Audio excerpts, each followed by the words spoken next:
We mwanaume, kama unaona kwenye uume wako unatoka usaa au unatoa harufu mbaya na unaishia tu kwa kuosha kwa sabuni, nikupe pole sana, kwa sababu unakuwa hujamaliza tatizo.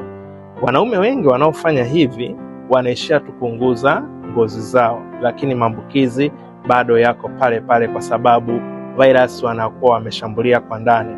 Sasa ili uweze kumaliza hiyo changamoto, jua hili: sabuni sio dawa.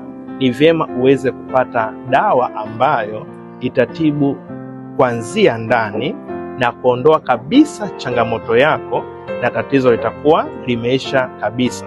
Endapo umeona umepata changamoto hiyo, wala usiumie kimya kimya kwa sababu tu ya kuona aibu kwamba itakuwaje nikimwambia mtu fulani.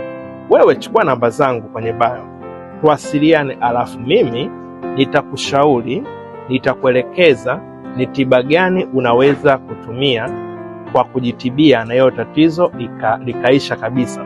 Lakini kama kuna mtu fulani ambaye unadhani video hii inaweza kumsaidia, basi unaweza kushare naye, ili na yeye kama anapitia hali hiyo au anapoona anapitia hali kama hiyo, tuweze kumsaidia kwa kumpatia matibabu haraka. Afya yako ni furaha yako.